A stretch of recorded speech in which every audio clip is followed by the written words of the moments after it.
Welcome to the channel. قدیم زمانے کی ایک عظیم سلطنت تھی جہاں ایک طاقتور اور دانا بادشاہ سلیمان شاہ حکومت کرتا تھا۔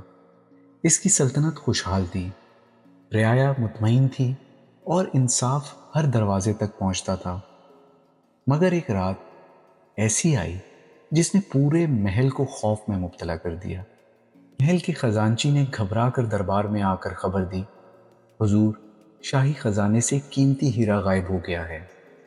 یہ ہیرا عام نہیں تھا، کہا جاتا تھا کہ یہ ہیرا سلطنت کی خوشحالی کی علامت ہے۔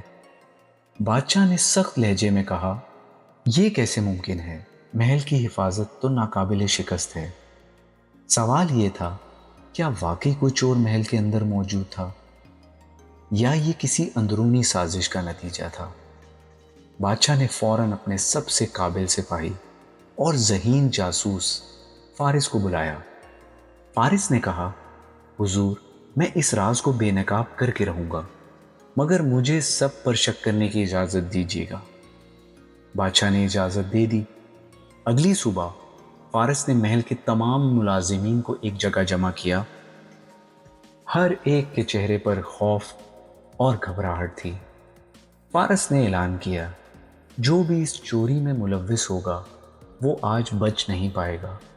اس نے سب سے پہلے محل کے محافظوں سے پوچھ گچھ شروع کی، مگر حیرت کی بات یہ تھی کہ کسی نے بھی کوئی مشکوک حرکت نہیں دیکھی تھی۔ کیا چور واقعی اتنا ہوشیار تھا کہ کسی کو نظر ہی نہ آیا؟ فارس نے خزانے کے کمرے کا معائنہ کیا۔ دروازہ بند تھا، تالا صحیح حالت میں تھا، مگر ایک چیز عجیب تھی، زمین پر ہلکے سے مٹی کے نشان تھے۔ یہ نشان کہاں سے آئے؟ فارس نے خود سے سوال کیا۔ وہ ان نشانات کے پیچھے چل پڑا اور وہ نشان جا کر محل کے باغ میں ختم ہو گئے۔ کیا چور باغ کے راستے آیا تھا یا کسی نے جان بوجھ کر یہ نشان چھوڑے تھے؟ اسی دوران ایک نوکرانی نے آ کر بتایا، جناب، میں نے کل رات وزیر خاص کو دیر رات تک محل میں گھومتے دیکھا تھا۔ یہ سن کر فارس چونک گیا۔ وزیر خاص حمید خان، جو بادشاہ کا سب سے قریبی مشیر تھا، کیا ایک وفادار وزیر ایسا کر سکتا ہے؟ فارس نے فوراً وزیر کو بلایا۔ کل رات آپ کہاں تھے؟ فارس نے پوچھا۔ وزیر نے پرسکون انداز میں جواب دیا، میں دربار کے کاغذات دیکھ رہا تھا۔ آپ مجھ پر شک کر رہے ہیں؟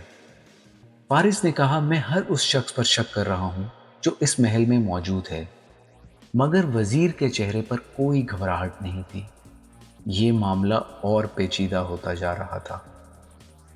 رات کو فارس نے ایک منصوبہ بنایا۔ اس نے اعلان کیا کہ چور کو پکڑنے کے لیے ایک خاص جادوئی آزمائش کی جائے گی۔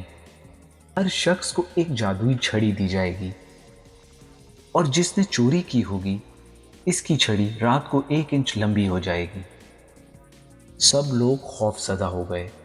کیا واقعی چھڑی لمبی ہوگی یا یہ صرف ایک چال تھی؟ رات گزر گئی۔ اگلی صبح فارس نے سب کو بلایا اور کہا، اپنی چھڑیاں سامنے رکھو۔ سب نے اپنی چھڑیاں پیش کی، مگر ایک چھڑی باقی سب سے چھوٹی تھی۔ وہ چھڑی وزیر خاص کی تھی۔ فارس مسکرایا، اصل میں کسی چھڑی نے لمبا نہیں ہونا تھا، مگر چور نے ڈر کے مارے اپنی چھڑی کو 1 انچ کاٹ دیا۔ محفل میں سناٹا چھا گیا۔ وزیر کے چہرے کا رنگ اڑ گیا۔ بادشاہ نے غصے سے کہا، حمید خان، تم نے یہ کیا کیا؟ وزیر نے سر جھکا کر کہا، مجھے معاف کر دیجئے حضور، میں لالچ میں آ گیا تھا۔ اسے فوراً گرفتار کر لیا گیا۔ بادشاہ نے فارس کی طرف دیکھ کر کہا، تم نے نہ صرف چور کو پکڑا بلکہ ہمیں یہ بھی سکھایا کہ عقل اور صبر سب سے بڑی طاقت ہے۔ فارس نے عاجزی سے جواب دیا، حضور، سچ ہمیشہ خود کو ظاہر کر دیتا ہے، بس اسے دیکھنے والی آنکھ چاہیے۔ جو لوگ ہمارے چینل پر نیو ہیں وہ چینل کو سبسکرائب کر دیں، لائک کر دیں اور شیئر کر دیں۔ شکریہ۔